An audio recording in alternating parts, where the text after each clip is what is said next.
All right, guys, welcome. We appreciate you coming. We're apologize that we're starting a few minutes late. Although we have discovered with parents, it's cool to even show up to these things a little bit late, right? So we rarely start on time, and usually 5 minutes before we're like, where is everybody? And then lo and behold, we've got some parents. So come on in, and those of you that are trickling in, and we appreciate you being here. I'm Dickie Somprek. I'm the president of Knoxville Catholic. I think I hopefully know most everyone, or have at least had a chance to meet you or talk to you. We're going to start with a prayer, and then we'll jump right into the program. In the name of the Father, and of the Son, and of the Holy Spirit, amen. Good and gracious God, we thank you for the gift of this day. We ask for your blessing on all of us here tonight. We thank you for your many blessings on Knoxville Catholic and to our community. And Lord, we ask that during this year of mercy, you continue to bless us with your many gifts. Help us to see your will in our lives, and help us not only to appreciate the mercy that you show to each of us, but in turn show that mercy to those around us. And we offer this prayer as we do all things in Jesus' name, amen. In the name of the Father, and of the Son, and of the Holy Spirit, amen. We had this same session this morning. I was telling one of the parents, we discovered after the fact that there were some slides missing from the handout, so we've gotten it corrected. So I'm glad you guys are coming to the second session. Y'all are getting the better handout. It's complete. But I was talking to a parent this morning who had a child here that was a sophomore when I started in 2005, so obviously has been gone quite a while. And we were just talking afterwards, and he said, you know, just having been around the school for a long time, one of the neat changes that's been, that from a parenting standpoint that's been neat to see is the growth and development of our guidance staff. And certainly it's one of those things, as a president, I sit back and watch these guys work and what they do, and I love taking credit for all the great things that they do, but quite honestly, they're the ones that come to me and say, hey, we've got an idea, we think. I remember talking to Kat Coy 9 or 10 years ago. She said, you know, I have this idea of having a parent night and having parents come in. And I remember thinking, I don't know. But I didn't want to stifle her creativity, so I said, let's go ahead and give it a shot. And here we are. This is the 19th parent night that we've done to talk about course placement and looking at it. So I appreciate you guys being here. We know your schedules are busy. We're going to move through it as quickly as possible. But we want it to be beneficial, and we want you to have a chance to answer some questions or ask some questions before you leave if you've got those. Where's my clicker?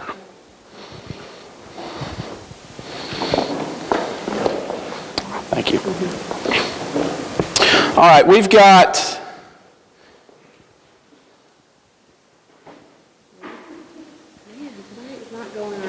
It's a bad night for technical difficulties. I'll let you can navigate this. Several folks just want to introduce to you. Obviously, our guidance staff is here, and you'll get to hear from Kat Coy, who is A through G, Melinda Kirk, H through N, and then Chris Morgan's got O through Z. He's got the Oz. In the back, they're all going to speak tonight. In the back, I just want you all to be able to put a name with a face. Lynn Rozinski, she runs our learning center, does an awesome job as part of our administrative team. Two people that couldn't be here tonight, our academic dean, Jane Walker, couldn't be here. She oversees guidance and does an awesome job there. A lot of you know her. And then Nicole Foll, who is our freshman advisor. She had some stuff come up last minute and couldn't be here. So, but you're going to hear from all these folks today. One of the things that has been really new for us this year is our schedule. For those of you that have had kids here for more than a couple of years, you'll know that we have traditionally had a 7-period schedule. This is the first year that we've had an 8-period schedule. It's something that we looked at for a number of years. We studied it. We looked at other schools. And we really tried to make it fit with what we feel is important here at Knoxville Catholic. It's been a big change for us. It's been a big change for our teachers. We really, really believe now that we're a semester into this that it's really good for our kids.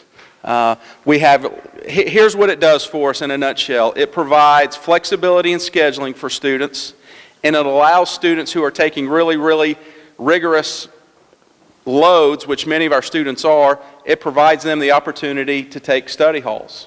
which colleges are telling us more and more.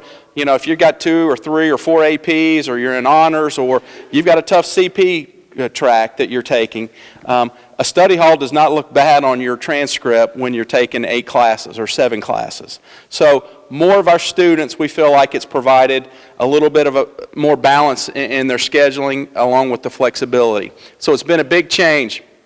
From a parent's perspective, it's been nice. My son only experienced 1 year of the 7-period schedule his freshman year, but again, as we are looking ahead to his junior year next year and just looking at the options that he has so many more options now just because of flexibility and scheduling than he would have had when we only had 7 periods. Is that clicker working? You're going to hear about some new courses that we're going to offer for next year. It's not a big year for us in terms of lots of new courses. We're not increasing the APs this year. We upped those by 3 last year. But we've got some cool courses like logic and philosophy that we're going to offer next year that are really, really interesting courses. We've got a teacher who's retired from UT that has come in and proposed teaching a couple of classes part-time. We're really excited about that. That's something we've been working on for about a year. And we've got some other new courses that as we go through the different departments, you'll get to hear about today. And then the last thing I want to mention before I turn it over to Melinda Kirk is one of the things that we do throughout the scheduling process is we put a lot of effort into our teachers, and our teachers put a lot of effort into placing kids. And this doesn't mean as a parent you can't question placement, but we want you to know that we're putting a lot of stock into our teachers in terms of how they place kids and what kind of evidence they're using to place students. And so we ask you to recognize that. If there's an issue where you feel like maybe your child is borderline college prep honors and they're being recommended one way by us, and you've got a question about that, we want you to pick up the phone and call the counselor. Talk to the counselor. If we feel very strongly that the child should be in CP and you feel they're in honors, we'll tell you that. And then if you want to override that, there's a process for doing that.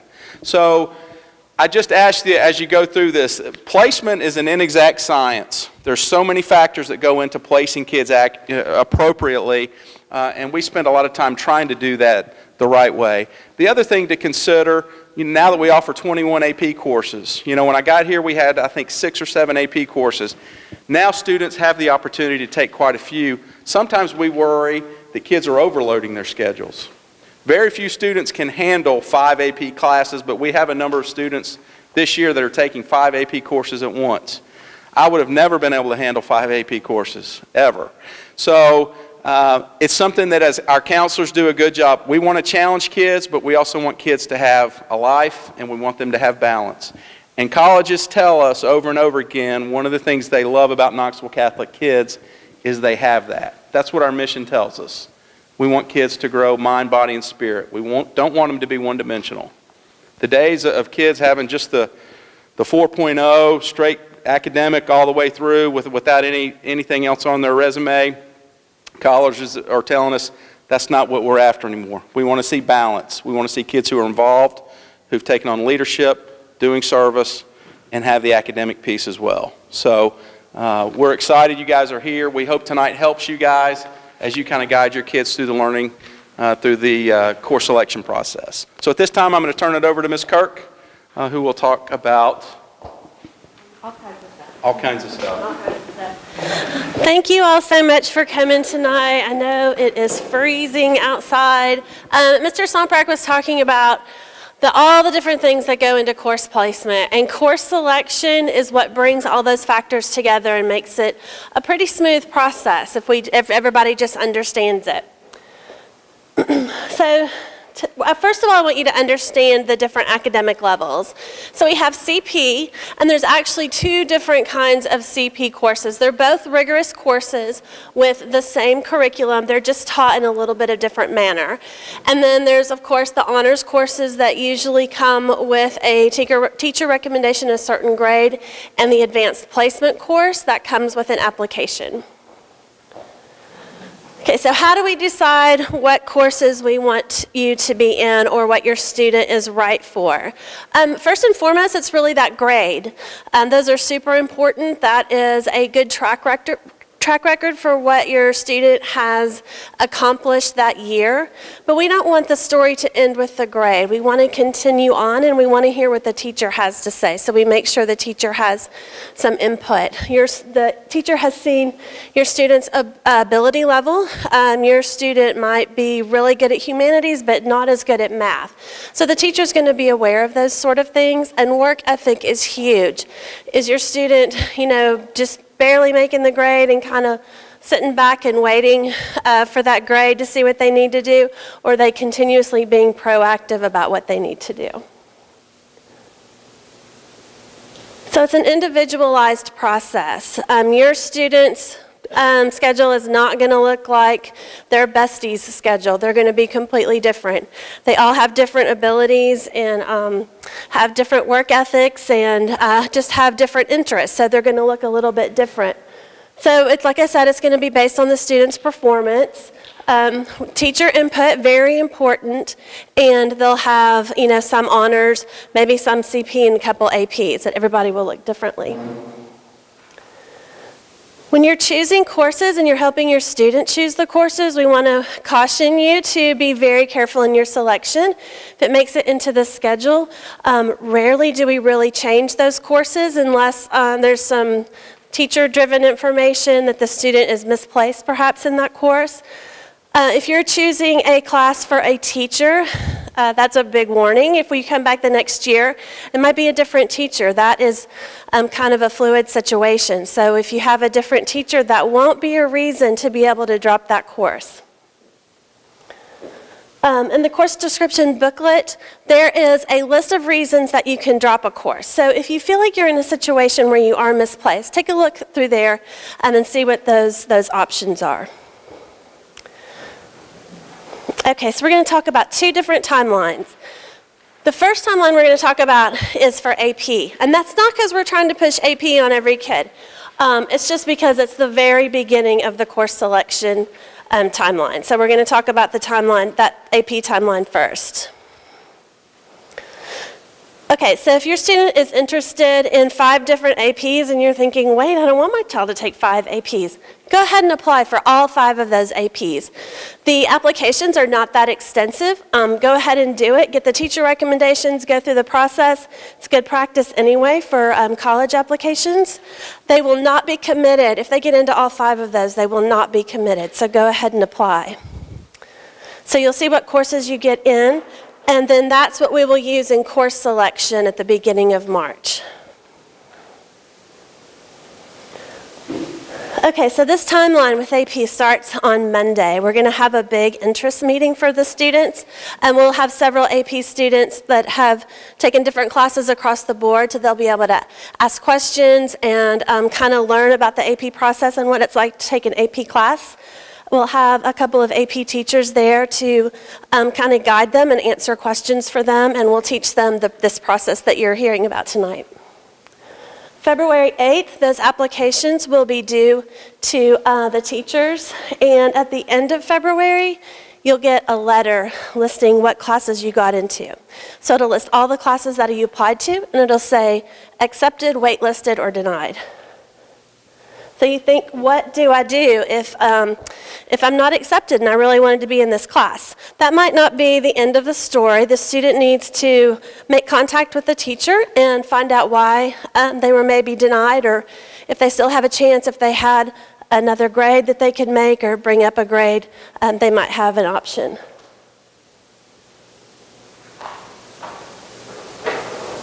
Okay, so this is a list of all of our AP courses. 21 this year, like Mr. Somperak said. We're really proud of that. We're branching out. We're trying to find different AP classes for students of all different strengths. We're adding music theory this year. We added art studio last year, which has been very popular. So this is the list. If you'll notice at the bottom, micro and macroeconomics, that is counted for one AP course, but they take 2 exams at the end of the year. So they'll have credit for 6 classes if their score is high enough. Okay, so on Monday, they will be able to get the application in two different ways. They can talk to the teacher directly, or they can download it off of RenWeb. Excuse me. So they'll read through that all the way, see what sort of essays they need, take the teacher recommendations to whoever they need to. They only have 1 week, so it's important to get those recommendations out to the teachers as soon as possible. They'll complete the application, write those essays, give them a lot of attention. Don't breeze through them. Like I said, they're not too extensive, but important to give them the time that they need. Give the application back to the teacher, and then just sit back and wait for your letter. Here is a list of all the AP courses with the teachers, so you can kind of see who's responsible for those. And those should be in your packet for reference later.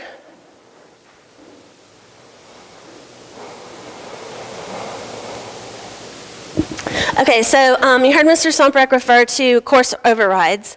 We try to stay away from those as much as possible, but for AP, they're not allowed at all. It's 100% teacher decision whether the student makes it into the class.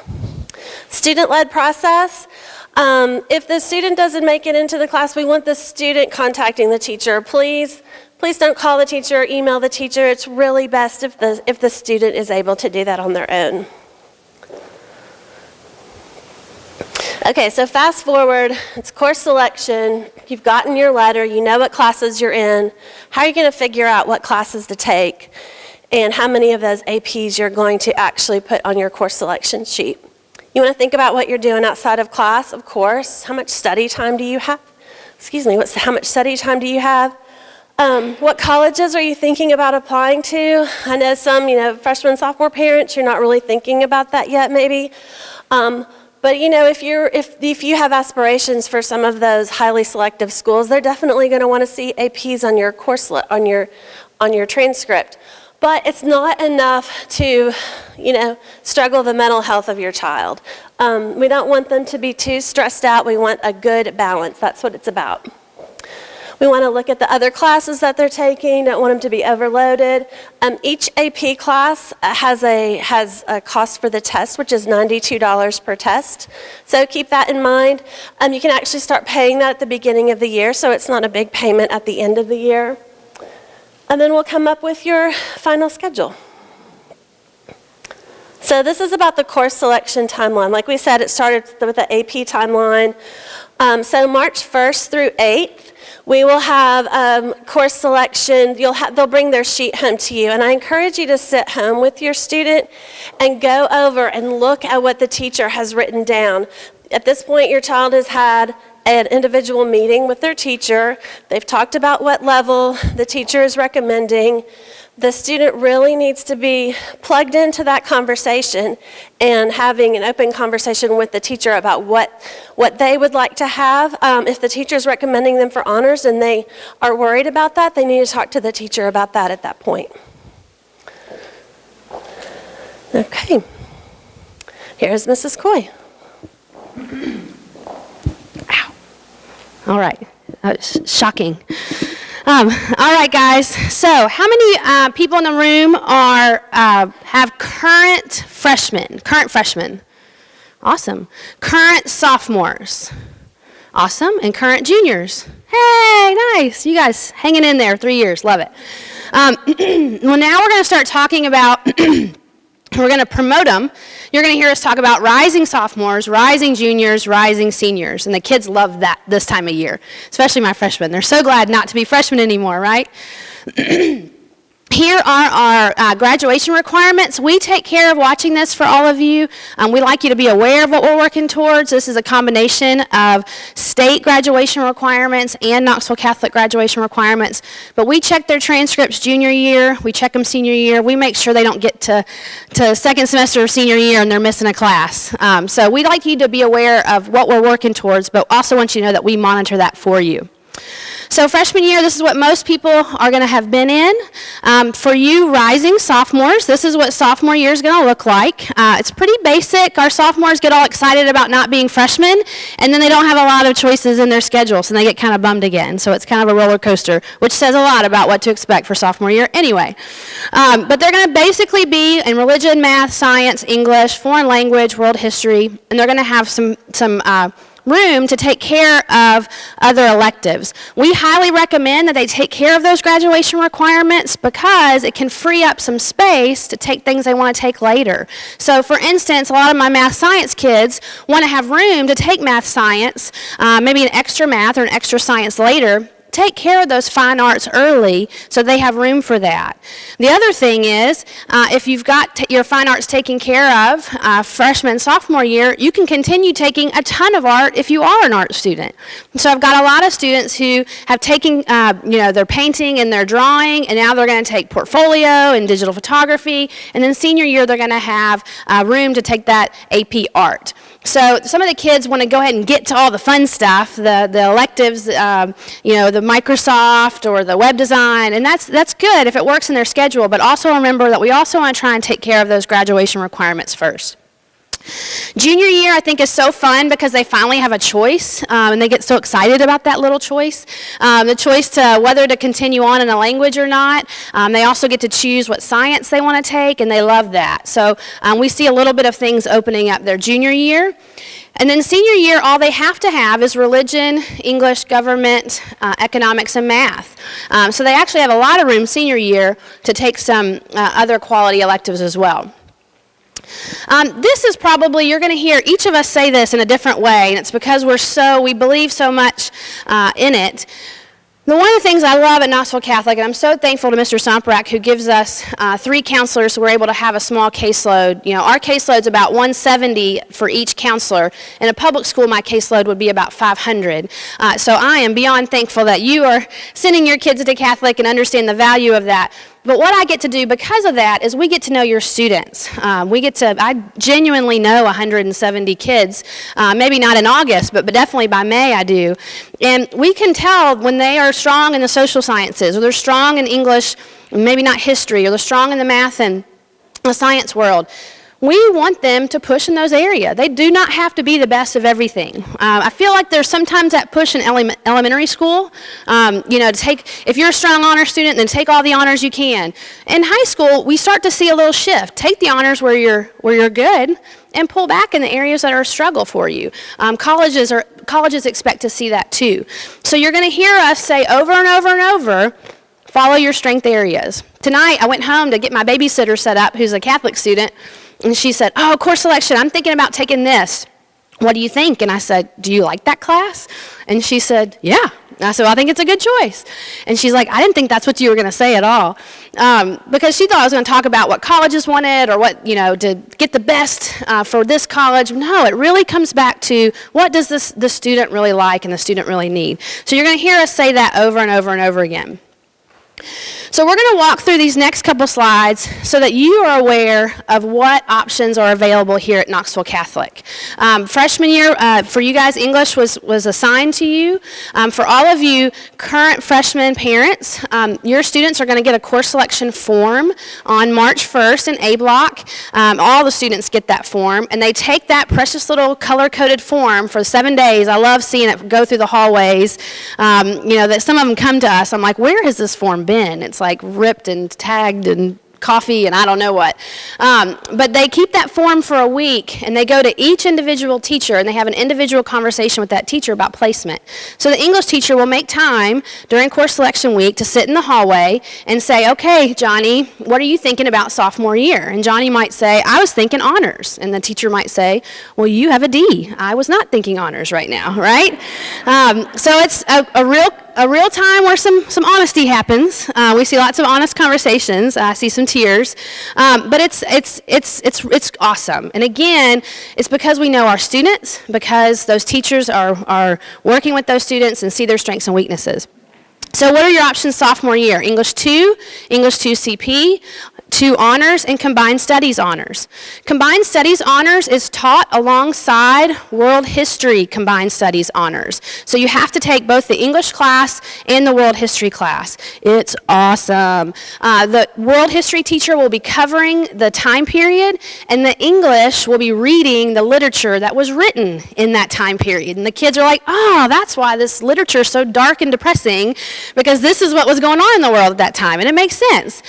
So those two teachers align their syllabi to work together, and it's kind of a team taught cross-curricular class. It's really great.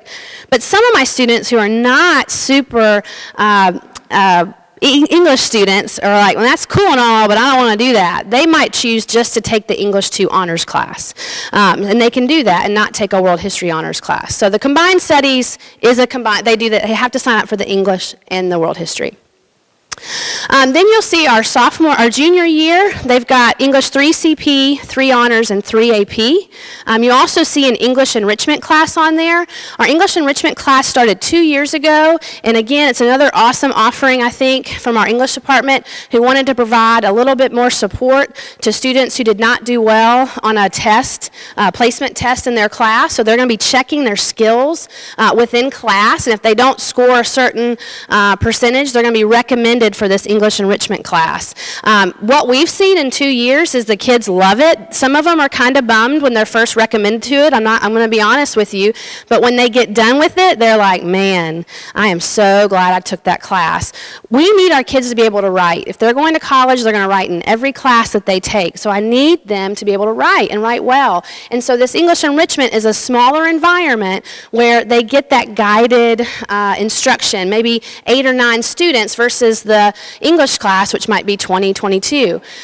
It also is a class that's going to go along with the curriculum. So if they're working on a research paper in English, they'll be doing extra things along in that English enrichment class to help them with that paper. So it's a great, great class. They will be recommended to it, so I don't want you to go, oh, that's cool, I want my kid to take it. It's not a class that we elect kids into, it's a class that we place into. A lot of my juniors are asking me right now, should I take English honors or should I take English AP? For you guys who have rising juniors, the question that's going to start coming out of the counselor's mouth, so brace yourself for this, is what are your thoughts on college? And those poor little sophomores look at us like, wait, what? Like, I'm just glad I want to be an upperclassman. Now you want to know where I want to go to college? Jeez. And it's true, because if they've got aspirations of a Notre Dame or a selective school, or an Ivy, that's a very different conversation for me than a kid who says, I don't know, I want to go to a good school, probably in state. I'd like to go for as cheap as possible and get the most money. Sometimes those can be two very different questions. So again, your sophomore does not have to know right now where they're going to college, but if they've got any inklings, sometimes that can help us decide on conversations.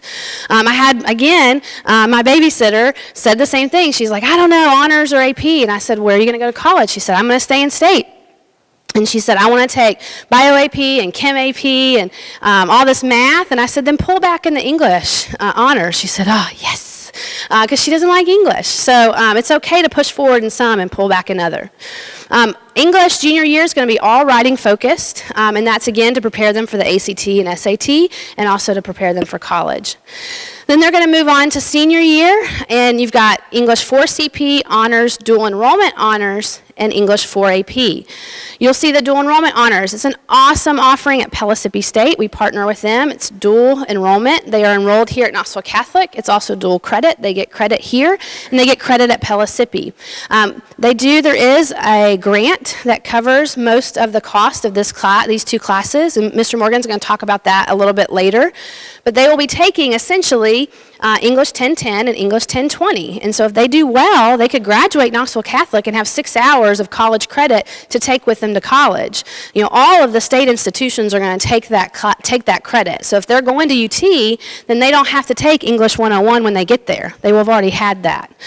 The difference between dual enrollment and AP AP is going to be a stronger strength of schedule, but you have to take the AP exam. And the credit, so to speak, for what you're going to get in college will be dependent on how you do on that AP exam. The AP exam is scored 1, 2, 3, 4, 5, and so most colleges will give credit, like at UT, if you get a 5 on English 3 AP, then you have filled your English requirement for them, which is awesome. But at a school like Vanderbilt, if you get a 4, then it's not good enough for them. So the AP, it's a gamble. We don't know how much credit you're going to get in college because it depends, A, how well you do on the test, depends on B, where you go, and what their benchmarks are for the AP score. So again, coming back to that, where are you thinking about college kind of question, if you're thinking about a state institution, then dual enrollment might be a better fit for you. That credit might be a little bit better. Dual enrollment, they have to drive themselves to that college campus, Pellissippi. They can take it at any Pellissippi campus. I love hearing kids talk about parking. Oh my gosh, I had to walk so far to get to my class. I'm like, oh, y'all have not been to UT yet, have you? They have to find the building and they find the room. And we've had students show up here and try and buy their book here in the Knoxville Catholic campus. Like, no, you got to go to Pellissippi and buy the book at the bookstore. And they learn what office hours are. I mean, it's a college class. So when you hear us talking about advocating, the students advocating in the AP process, it also applies to dual enrollment because these are college classes. AP is a college level class. That's why I need you guys not to call those teachers on their behalf. You can call me all you want and vent and say, but let the student handle it, okay? But dual enrollment is completely taught at Pellissippi. They can take a night class if they want, maybe one night a week, a Monday night. Some of our students take a Monday, Wednesday, Friday morning class, and they don't have an A block. And so they love that. They get a little sleep in, and they just have to be here when they're by the time the second class starts. Okay, so if they take the dual enrollment, what is the grading scale? The dual enrollment grading scale is what the question is, which is a great question. They are graded there on the Pellissippi grading scale, and it's converted to our grading scale here. So if let's say they got a 90 at Pellissippi, that's the lowest A that you could get at Pellissippi. We would convert that for our transcript to the lowest A that you could get at Knoxville Catholic, which is a 93. So the Pellissippi actually won't have a 90, it'll have an A on it. So the Pellissippi transcript that they'll be sending to colleges will say an A, and the Knoxville Catholic transcript will say an A. So it's all equitable, which is a great question. Very good question. And again, which class do I take, AP versus honors, dual enrollment? Dual enrollment's writing intensive, so if you've got some students who need a little bit more writing instruction, a dual enrollment class is awesome. They just write their little hands off, and it's great. It's great to do that before they get to college. All of the electives you see running at the bottom of the screen, Mr. Morgan's going to talk about some of those later, so I'm going to skip over those and just stick to the core.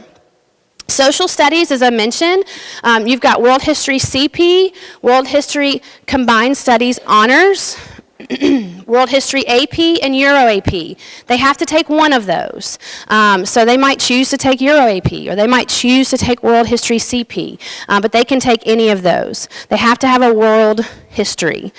Some of our students will pick up World History AP or Euro AP later, and that's also allowed. So I've had a student who took CP as a sophomore and then kind of grew up a little bit, and when they were a senior said, I want to try an AP, and my favorite subject I've taken is Euro. So as a senior, she took Euro AP. That's okay, but if you want it to replace the world credit, you have to do that sophomore year. Our junior year, you're going to be in the U.S. History world, U.S. History CP, Honors, or AP. The AP and the Honors are very reading intensive. So I tell students, this is where we've got a lot of kids who my really strong math science kids might pull back and do U.S. History Honors because they're taking 4 APs. Because it's going to be 10, 15, pages of reading a night. Mr. Petrie is awesome, and he's got great scores. But it's gonna involve a lot of reading because there's so much content he has to cover in that time. You see economics is there, and it can be either junior or senior year. That's a state graduation requirement. They can take Econ CP for a semester long. They can also take micro macro. That's a whole year long. And then senior year, they'll be taking government, CP or honors is a semester, and AP is a year. Science. Okay, so all my freshmen right now are in biology, and they will be heading to one of two places there next year. They'll be heading to either physical science CP or chemistry 1 CP or Chem 1 honors. Physical science was designed by the science department, who felt like when they looked at the history of students who were not successful in chemistry, it tended to be tied to they didn't have enough algebra to be successful in chemistry. So when we changed our math sequencing several years ago to Algebra 1, Algebra 2 geometry, it made sense to delay some students from taking chemistry until they had completed Algebra 2, and we have seen much higher success rate. So there's nothing wrong with taking a physical science or a chemistry sophomore year. Either way is great. It's really going to be tied to the math skills, and that's going to be recommended by the science teacher. And then junior year is that glorious science year where they get to make a choice, and they almost don't know what to do with themselves. They're so excited about it. And they're always like, what do I want to take? This is where that course description book that they're going to get next week will be really important. They need to read those course descriptions. Oceanography is not just about dolphins. There's a lot more. And they're like, oh, environmental science. I like being outside. That's cool. Yeah, well, there's more to that. You're going to be learning about pollution and how it affects the rain and how, tidal pools and what does that do to, animals and, the melting ice cap, all of that stuff. It's way more than just, hey, I like to be outside.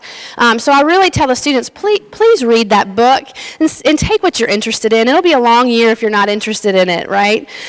So they've got Chem 1 CP. Some of our juniors will be in that. Environmental Science CP, which is going to be the same content as ecology honors, just a little different. He's going to start focusing on a little bit different things. That'll be highlighted in the course description book. Oceanography CP, Physiology CP, which is study of the human body, anatomy and physiology. Our students love that class. Ms. Walden's been teaching it forever, and they love her. It is a strong critical thinking class. You've got to understand how the systems of the body interact with one another. What does trauma do to the body? It's a great class. Physics, which really honestly could be more of a math class than a science class. So when students tell me they don't like word problems, I say don't take physics. That's how that word problem ends. Poorly for you. Chem 2 honors and AP. Dr. Keir says if you like chemistry, take Chem 2 honors. If you love it, take Chem AP. And then we do have some students who will take Chem 2 honors as a junior and Chem AP as a senior. So that is also a possibility as well. Chem AP is our most underutilized AP credit when it comes to college because organic chemistry is a make it or break it class for medical school. So a lot of students will take it again when they get to college, and they tell us it's so easy. So we love hearing that, but they just want to make sure they've got that organic chemistry basis, because you need that, right? My doctors out there can attest. And so that's really great feedback. Dr. Kirsch is doing wonderful things in that course. Biology AP with Mr. LaForest. It's a great class. Physics 1 AP and Physics 2 AP, and you have to have Physics 1 before you have Physics 2. I should throw out there that Bio AP is actually available to sophomores by application only, so sophomores can actually apply for Bio AP. Every year we might have 1 or 2 students that do that, and Mr. LaForest, because he's had them in Bio 1 honors, will offer very honest feedback on whether he thinks it's a good idea or not, and we really respect that feedback. And what he's evaluating is, you might do okay in the class now, but if you wait a year or 2, I think you'll do better. And for parents, what that translates to you is they might take it as a sophomore and get a 3 on the test, but if they take it as a senior and get a 5, that's, how much did the MTSU say that college class cost today? $1,200, an undergraduate class. So you might be saving, or $800, $900 is a college class at a public university. So it could be really worth your money for them to wait and take that later. So that's kind of where Mr. LaForest will be advising students on. So if your student says, I'm thinking about Bio 1 AP, say, go talk to Mr. LaForest before you do that application. A lot of our students will double up in science. They might take 1 junior year, they might take 2 junior year, 1 senior year, 2, all that kind of stuff. And so a lot of it's going to be, what are you taking when? If you want physics 2, you have to have physics 1. If you really like physics but you're nervous about it, maybe you do physics 2 honors and then physics AP. So that's going to be a lot of conversations that we have with the students when we go into the classroom. We try and hit this really hard for them, and that gives them time to ask those kind of questions. Math, this is always a hard slide. Y'all, I tried to add arrows. I hope the arrows have helped a little bit. We're trying to give it to you as simply as we can. But basically, whatever they're in freshman year, wherever they've been placed by our placement committee, you just kind of crosswalk it on over to see what they're going to be in the next year. So if your student's in Algebra 1 as a freshman, they'll be heading to Algebra 2 as a sophomore, then they'll be heading to Geometry as a junior, and then they'll be heading to something as a senior. And there's several options that they can have senior year. They can take probability and stats CP, college algebra, or pre-cal. If your student as a freshman was taking geometry or maybe geometry and algebra, then you're going to look lower down and go right. They might be in pre-cal as a sophomore, calc AP as a junior, BC as a senior. Stats AP is also open to sophomores. We only allow sophomores to take 2 APs though. So if they're wanting the Euro or the World and they want the biology, then they can't have the stats as well. So they only can take 2. We do limit that because we love them and we want them to live. That's why we limit it. Well, really you. We really love you because you're going to be the ones that have to deal with it, right? Stats AP is a great class. Stats honors and probability and stats are great classes. I'll have kids who are not strong in math but want to make their schedule strong, and they'll say, hey, I'm never going to take an honors course. I'm never going to take an AP. What can I do to get some strength of schedule? And I'll say, take 2 maths your senior year. And they're like, wait, but I don't like math. Why are you telling me to take 2? Probability and stats, both the CP and the honors class, are built to give a baseline introduction to statistics. I was a psychology major at UT, and what's the first thing that I had to take? And I was so excited not to have to take math anymore, statistics, right? And so our classes here are just basic concrete statistics, mean, median, and mode, I tell the kids all the time, when you see a commercial, it says 3 out of 4 dentists agree that this is the best toothpaste. Was that a valid study? They'll learn how to evaluate that. So real basic stuff. So it's a great class. College algebra is going to be for the student who really struggles in math and needs to go back to Algebra 1 and Algebra 2 and geometry and have it one more time before they get to UT and have to take finite math. So college algebra solidifies all of the math that we've talked about in high school so that they can be successful in college. Pre-cal, we've got CP and honors. We have calculus honors. We do have some juniors who will could take AP but are just nervous and don't want to junior year. So just like chemistry, they could do calc honors their junior year and calc AP their senior year. So you see all these options. That's why we have low caseloads, so that we can help your child and help you and talk you through all this. So if your head's spinning, hang in there. We'll get you through. Language. So most of our students are placed in language freshman year. We have started delaying some language, so if your student's not in the language currently, that's okay. So they have to have 2 years of a language, and they have to be concurrently. So they have to take 2 years of the same language. Students can change and take a different language if they want to, but there is an application process for that. The reason being is they'll be juniors in with a bunch of freshmen, and we got to make sure that they'll be okay, that they're going to be, I know all of our children would be just wonderful models in that situation, right? No bad would ever happen. But we just have to make sure. So most of our students are going to go, 2, 3, 4 years of a language. That's not right for everybody. For me, I took 2 years of Spanish, and 2 years of Latin, and my parents said, you got to take 3, and I said, no way. I can't say it in Latin, but no. And so they said, I'm going to take 2 years of Spanish then. It ended up working out great for me because then I went to UT right after May and took my language placement exam and tested out of a whole semester of Spanish in college. They were disappointed because I chose to take history of rock and roll, which was probably one of the coolest classes I took in college. We thought you were going to go, get out faster and take something that you needed. No, who would do that as a freshman, right? So there's lots of different things. We'll have some students who who do not do well in language, and maybe they need to be done with it, and that's okay, you know. We've got some students who could do one more year. Maybe they could do 3 years. And so that's where the 3 CP is going to come in. So Spanish 3 CP and French 3 CP are built for students who could do one more year, not 4. They can do 3, but not 4. They've got A's, they've got B's, they don't mind the language. They can do 3 CP. It's got more culture in it. It's going to have a little bit more geography in it, not be quite as language based. But 3 CP is a terminal course. So if they take Spanish 3 CP, they cannot go on to 4 honors or AP. And same thing with French. Okay, so that's just the only downfall with that. And then we have our awesome Latin program. I don't know what Jenny Fields puts in the water, but the kids that take her classes with her just absolutely love her. And we typically can't get kids out of her class, so they're usually in there forever. Bless you. Oh, Mandarin. I know. No, we don't know. I don't know.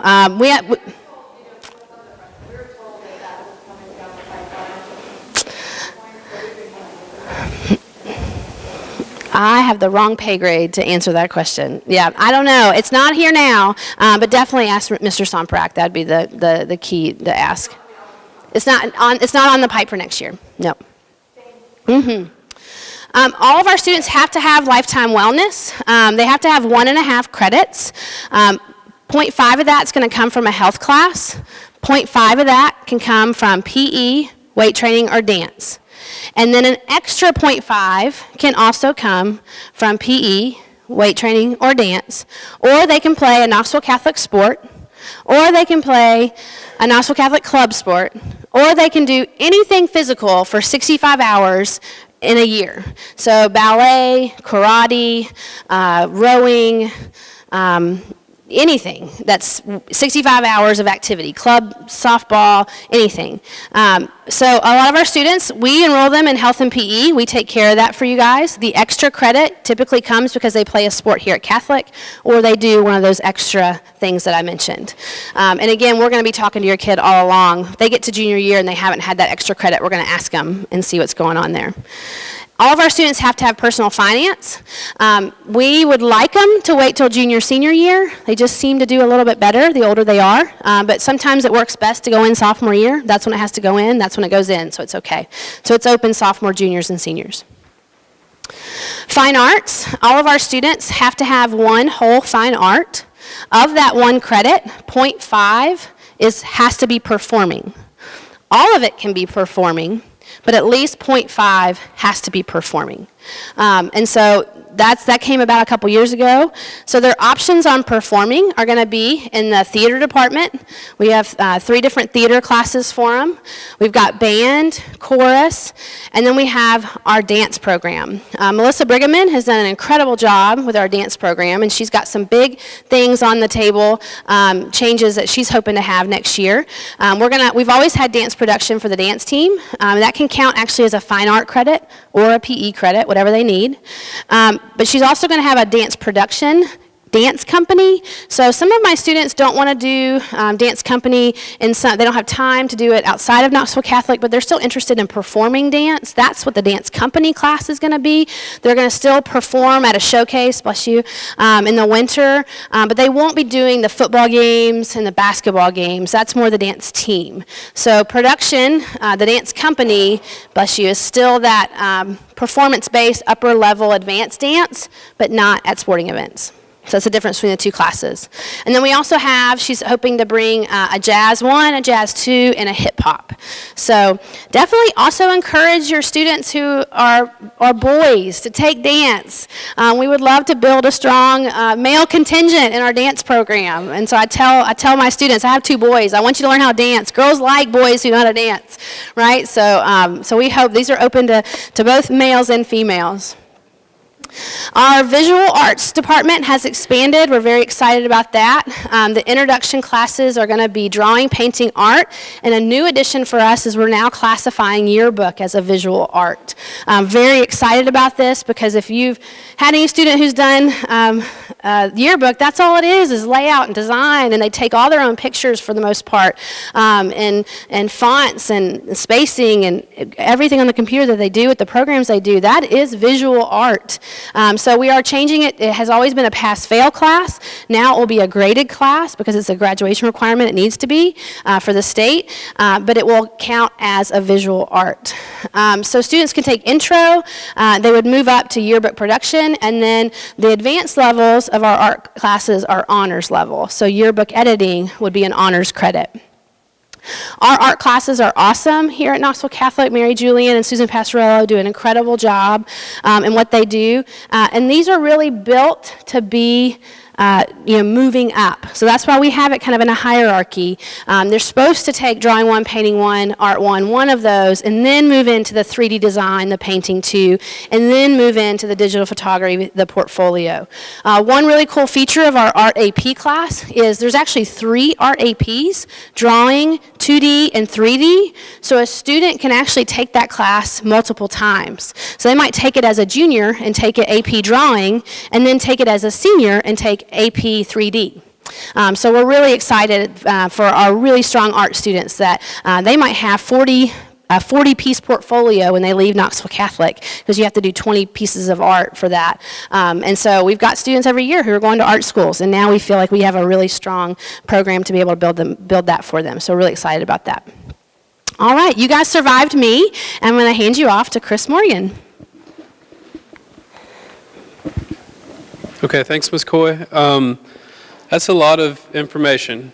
Okay, and so I just want to remind everybody that you have 2 things, one in your hand and one that you'll be getting, that are going to be a lot of help as you go through this process. You've got this PowerPoint to kind of go back and look at, and then the course description book that we spend a lot of time putting together and really kind of getting right, is going to, it's going to really get into the details of what's going to happen in each course and how those descriptions work. So another thing that's invaluable, at least that we think is invaluable, what Ms. Kirk and Ms. Coy mentioned earlier about ratios and how many students we have on our caseload, you can contact us with any questions. So we do family meetings. We obviously meet with students all year long. But if you're working through this process and you have questions, we're always happy to meet with you and help out. So I'm going to talk about electives. I'm going to kind of go over that fairly fast, and then I'm going to get to dual enrollment and talk about that a little bit more intentionally and specifically, only because we've made some changes this year, and then we'll kind of wrap up from there. So with electives, you've heard about a lot of these courses already because we've looked at a lot of them. One kind of global thing that I want to say about electives is that, when I started, this is my 3rd year, and when I started, what I did notice was that students had such high level of academic rigor really across the board that a lot of times it was only seniors and to some extent juniors who really were able to do a lot with their electives. Since we've added a class and added a lot of electives over the last few years, and actually increased some of the core course offerings also, I see students more successfully branching into their interest areas and their strength areas. And so I just kind of want to point that out, because for some students, they have passions that are not going to fit perfectly into the math, science, English, social studies categories, and we encourage that within guidance at an early level, to some extent freshman year, but definitely sophomore year and on, to really get into and explore what your passions and what your strengths and what your interests are. And if that's through electives, then that's a great place to do that. So one new elective within the English department that I do want to comment on is Great Books. That's going to be a new class this coming year. We've had a lot of momentum with readers, with our group of young readers here at Knoxville Catholic High School, and that's in large part due to the effort of a couple of teachers in particular, but I think that's going to be a great class. One thing I want to say about all the yearbook classes, so intro, production, and editing, those all count as a fine art. That's new for this coming year. So if your student needs a fine art, if they're looking for a place to pick that up, those are courses where they can do that. Additionally, that's meant to kind of be a sequential situation. So you start with the intro, then you move into production, and if it becomes a passion for you, then serving as an editor, typically senior year, but maybe junior year could be an option. I think I'm hearing great reviews from our students about both the speech and the broadcasting class. I don't think the broadcasting is on this particular slide, but Father Tony Budnick, who's here tonight, he teaches both of those classes, and I'm hearing really great things about them. So one thing about broadcasting is that's actually going to count as a performing art starting next year. So there's a change there. For the dance classes, I was going to perform to give y'all a really clear example of how they're different. And I thought about it, and I realized that would be a terrible mistake for you and a horrible mistake for me, and maybe my last night here, so not going to do that. But fine arts, not a lot's changed there. We introduced AP last year. One thing that's a little different is we're looking at the possibility for students to have 2 years of AP art. If Ms. Passarella, who teaches that class, gets students and feels like they need a year to kind of build a portfolio and then a second year to really be ready to be evaluated for that AP credit, we're going to open that up for 2 years. Okay, additional electives. Nothing wrong with a student who wants to apply to highly selective schools and has weight training on their schedule every year. That's another reason why we've gone to 8 classes, to give that kind of flexibility. There are plenty of students who take 3 and 4 APs junior and senior year, have weight training every fall, maybe have weight training every fall and spring. I think that's a really healthy choice in a lot of cases. And I'll say the same thing about study halls. Our study hall numbers jumped in a huge way this year, and I expect them to jump again next year. So I think the vast majority of our student body will be taking at least 1 semester of study hall next year. Church History Honors is a social studies elective that we're going to have, so we're really excited to have that class too. Engineering technology tends to be a landing spot for a lot of our, students who are thinking about physics or interested in that, but they're not at that prerequisite level or grade level yet to explore it. And then we're also, Deacon Joe Stackhouse is coming to teach logic and philosophy. And I read those course descriptions that he presented for us, and they are incredible. I could never even paraphrase those, but for logic, you're really thinking about reasoning and argumentation, and for philosophy, it's a method of inquiry. So you're looking to ask questions, not necessarily to answer them, but to ask questions and how you can defend positions. So I think those classes are going to be great. I really hope the students kind of embrace those in the same way, and then I look forward next year to talking about what kind of student feedback we get from those classes. The Intro to Business class is great if you look kind of under that other category. Intro to Business, as well as what we have with web design and Microsoft Office. Those are some great electives for an aspiring business student. Ms. Merrill does a fantastic job with the Intro to Business. Study Skills, that's an A-block class. That is not an elective, that's a placement. And it's a course for students that are on the census that work with Lynn Rozinski, and it kind of helps them get some additional work with what they're doing in their coursework. So that's the overview of the electives. What I'll say real quickly about the course selection form, for those of you that it's new, you'll see kind of a hard to read example of it here in a minute. I'll talk about that a little bit. If I could just kind of give you an in short on the course selection form, make your child sit down with you and take 10 minutes to really read through that with them. If that's a collaborative process, it's going to be a better completed form. There's several spots for signatures, so student signatures, teacher signatures, parent signatures, and at the end of the day, there are some spots where we'll need to make a signature also. But what I just want to say about that form is that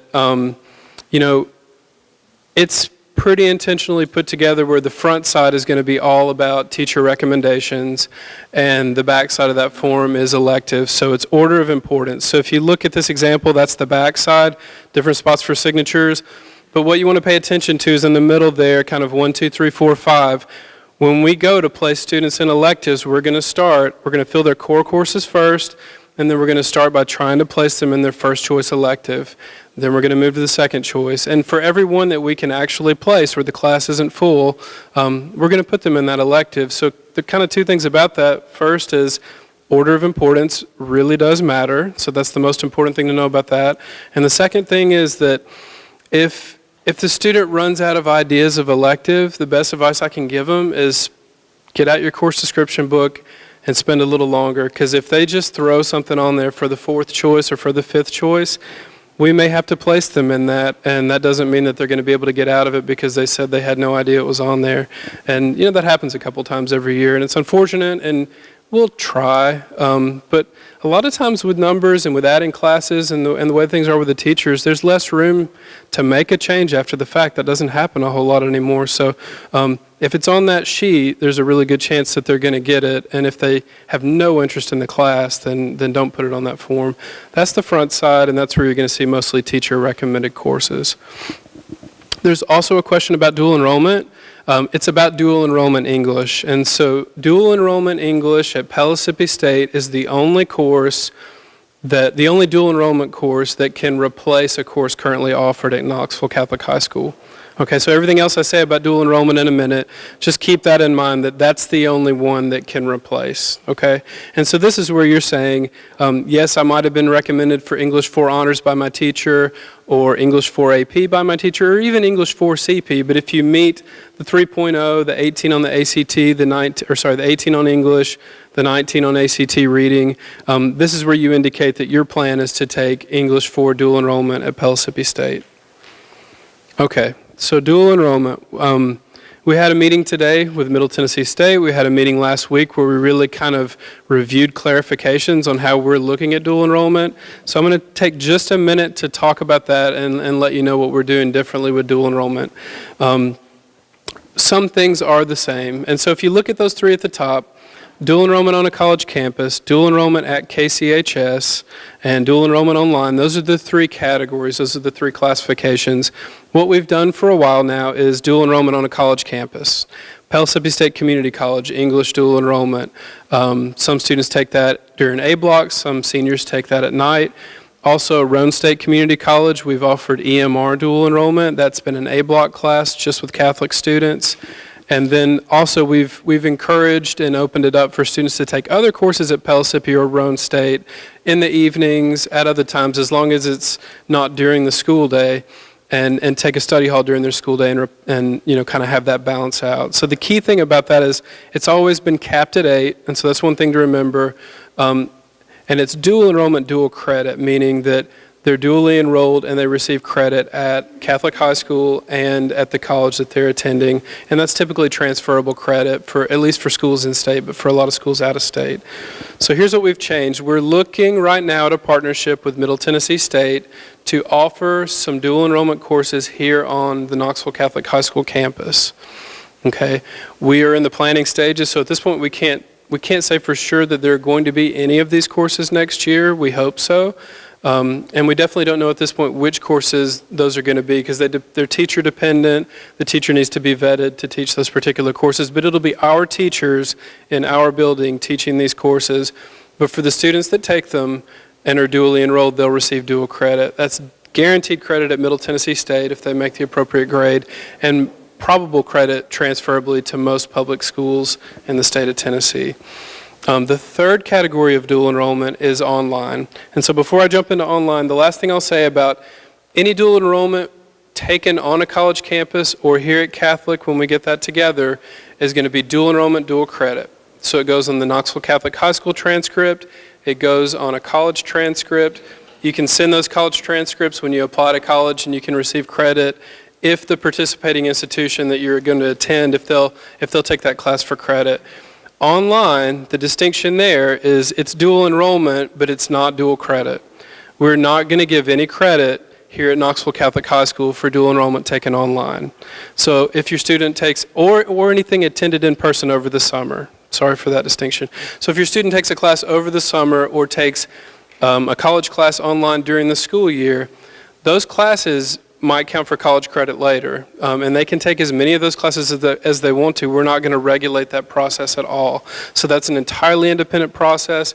A student can take as much as they want to, and those courses could count for future college credit, but that's not going to run through guidance, and we're not going to oversee that. And in addition, it's not going to go on the transcript. So the simple way to think about it is if you want a course, a dual enrollment course, to go on the KCHS transcript and get college credit for it, it needs to be during the school year, and it needs to be taken in person.